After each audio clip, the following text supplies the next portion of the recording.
fierce storm rolled in as evening fell.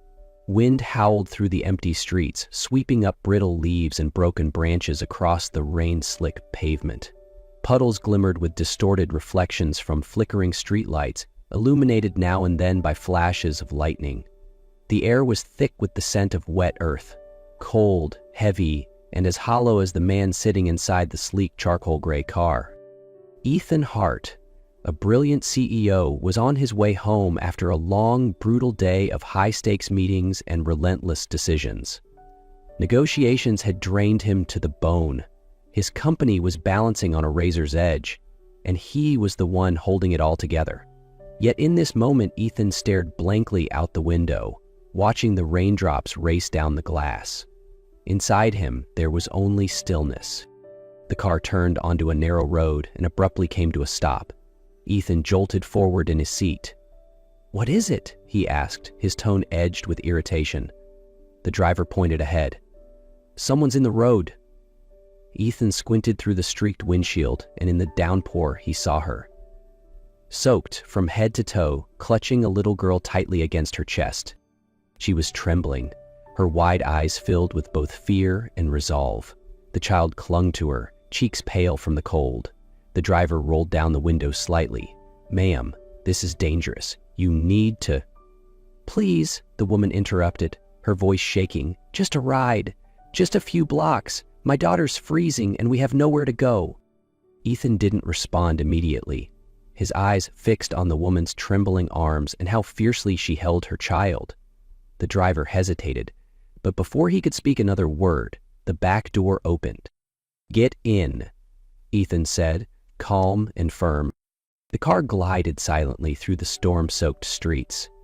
In the back seat, Claire clutched Jasmine tightly, her shoulders trembling with cold and fatigue.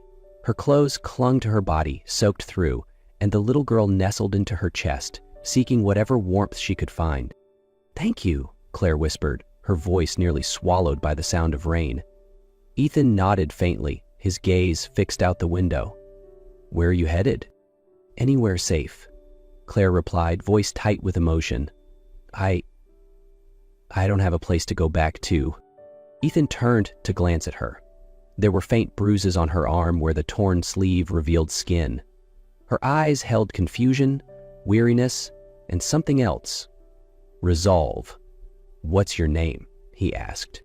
"Claire," she said softly, "and this is my daughter, Jasmine." He extended his hand. "I'm Ethan." She shook it gently, her grip weak but sincere.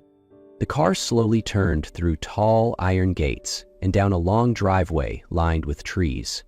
At the end stood a quiet estate, its windows aglow with warm, golden light.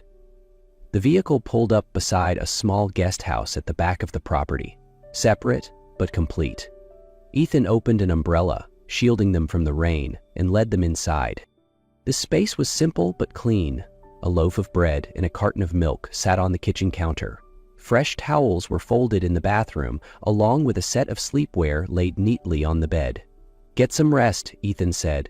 "We'll talk more in the morning." Claire turned to him, emotion flickering in her eyes.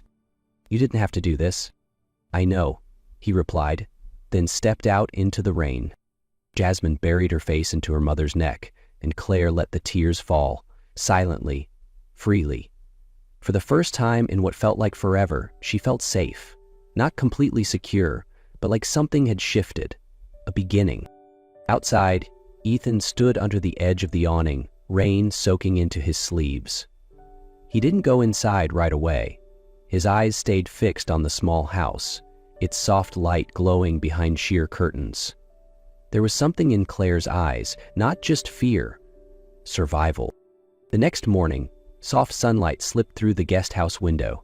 Claire sat on an old chair, wrapped in a borrowed shawl, gently spoon-feeding Jasmine warm oatmeal. She hummed a lullaby under her breath, barely audible. The space was still, as if every wound had paused just long enough to make room for gentleness. Ethan stood in the doorway for a while before speaking. Claire turned, startled, but his eyes held no judgment, only quiet observation. "Did you sleep at all?" "A little," Claire nodded. "But It was the first sleep I've had in months where I didn't feel afraid.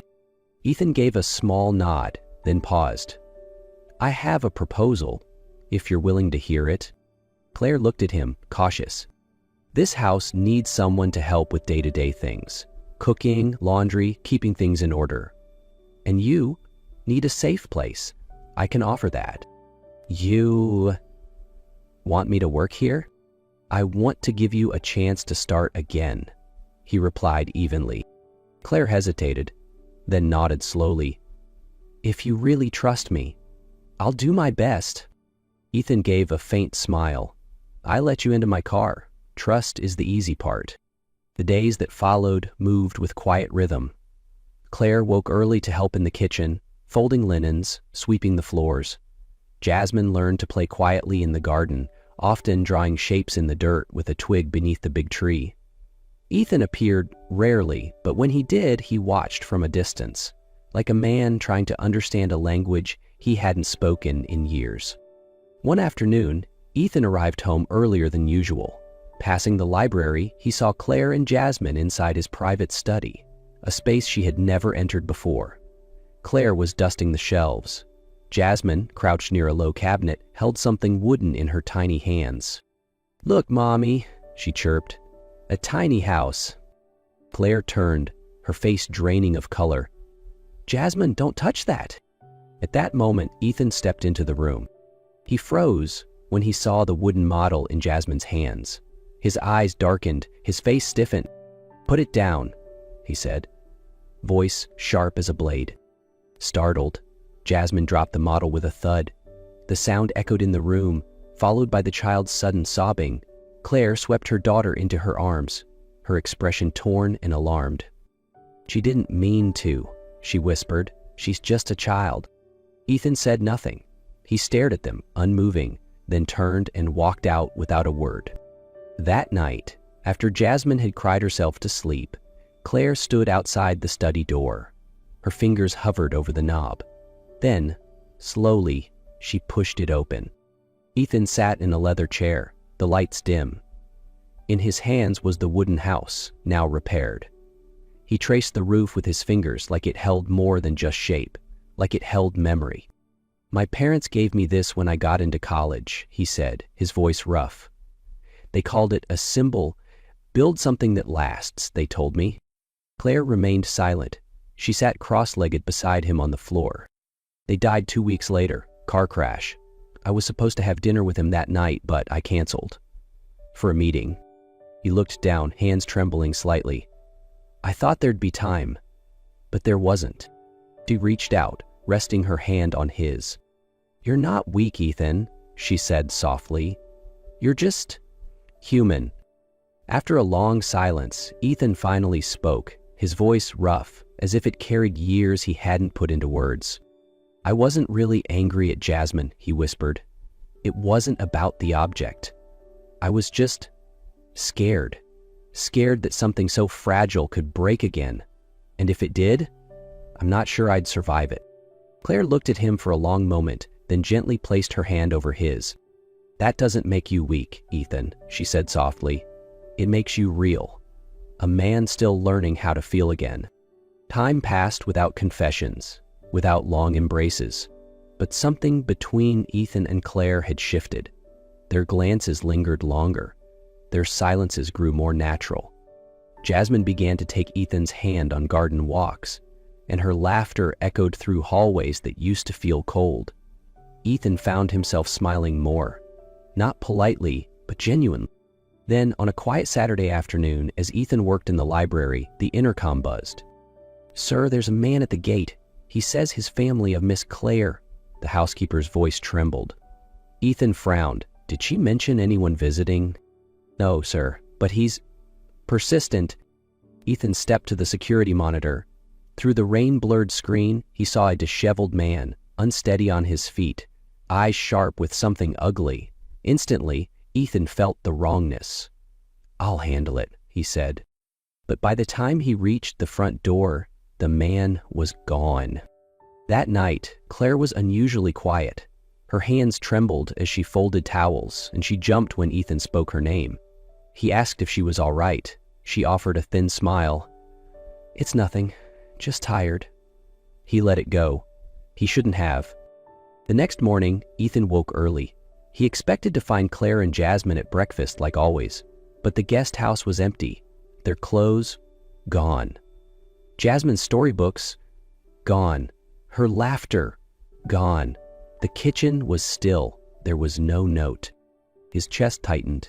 He searched the entire property. Then, on the front steps, tucked beneath a flower pot, he found a folded letter. "Ethan, thank you for the safety, the kindness, the hope you gave me when I had nothing. But my past has returned, and I can't let it destroy the peace you've built. You deserve a family, not a battleground. Please don't look for me. Claire." Ethan's hands clenched around the page. Rage and panic surged like a storm inside him. He rushed inside and summoned his staff. "Get me every piece of camera footage, every angle, every second." The housekeeper spoke up, hesitantly. I saw a man outside the guest house yesterday. He was shouting. Miss Claire told him to leave, but he threatened her." "What did he say?" Ethan demanded. He said, "If you don't pay, I'll take the girl. I'll make sure you never see her again." Ethan froze. Then his voice dropped low, steel beneath each syllable. "I'm going to find them, whatever it takes." Ethan didn't stop. He searched relentlessly, reviewed every security feed, traced cash withdrawals, followed every bus line out of the city. Then, at a rundown gas station in a small town hours away, a tired attendant muttered, "There's a girl working at the diner by the train yard. Came in last week with a little one." Ethan found them in an abandoned building. Claire had laid out a worn blanket beside a small heater, while Jasmine slept soundly, her cheeks smudged with dust and warmth missing from the air. When Claire stepped outside to face him in the freezing rain, she said only one thing: "You shouldn't have come here." "You shouldn't be here either," Ethan replied. They argued, torn between pain and protection. Claire believed she had left to keep him safe. Ethan believed she had left him behind. But beneath the downpour and between the tears, Claire collapsed against him.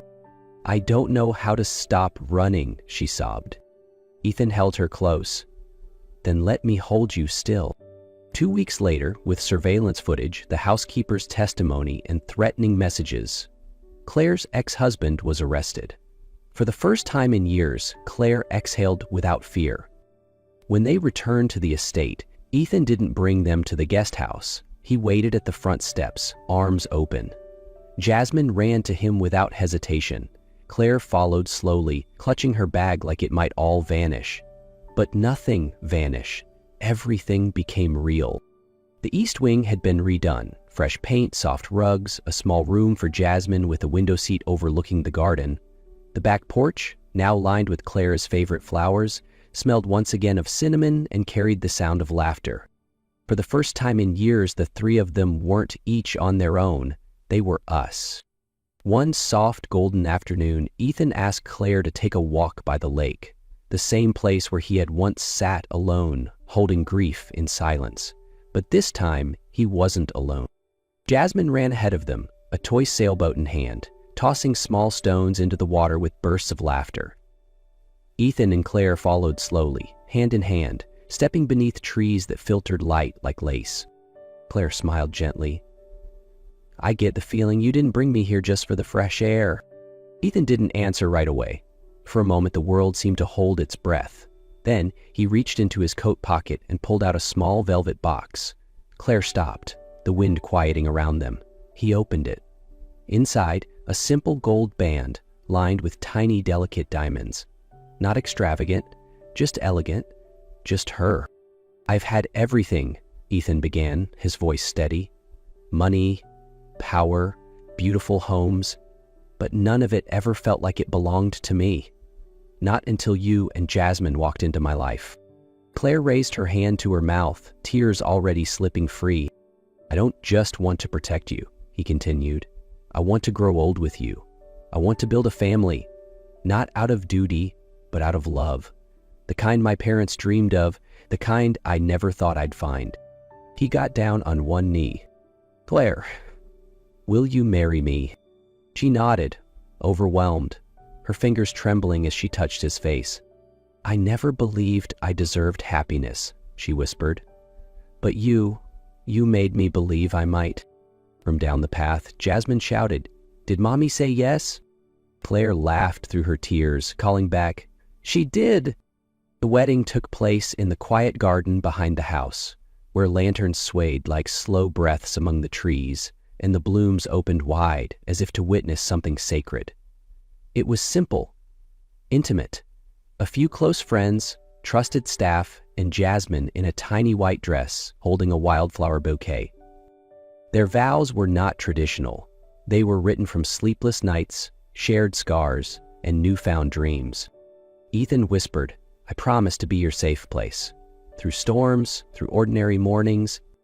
Claire replied, "I promise not to run again, to walk with you, to believe even when it's hard." And Jasmine, clutching a card she wrote herself, read aloud, "Mom used to cry in the dark. Now she laughs when she bakes. Mr. Ethan makes her happy, and she makes banana bread for him. I think that's love." 3 years later, the house still brimmed with sunlight, laughter, and the scent of warm pastries. But now, every so often, the sharp cry of a newborn rang out from the kitchen, like a new note added to the melody of joy they had written together. Claire and Ethan had a son. His name was Leo. He had Ethan's calm gray eyes and Claire's sweet dimpled smile. From the moment he arrived, Ethan rarely let the boy out of his sight. He was still the steady, devoted husband who loved his wife with quiet glances. But with Leo in his arms, Ethan became the gentlest man alive. Jasmine, now 8, had grown into a clever, tender soul, part guardian, part playmate, who loved her little brother with the fierce gentleness only a once lonely child could give. She carried Leo, told him stories, sang lullabies, and even tried teaching him his first words. She called him her little bread roll because he's always warm and soft like fresh-baked buns. Their family wasn't perfect. There were sleepless nights, messy kitchens, and busy days. But love was never in short supply. It was present in every touch, every shared glance. Ethan had once lost everything. Claire had once run from everyone. Now, neither of them ran anymore. They had stopped, here, in a home with flowers on the porch, children's laughter in the air, and cinnamon in the oven. And here, love wasn't something to be found. It was something they had chosen, again and again, every single day.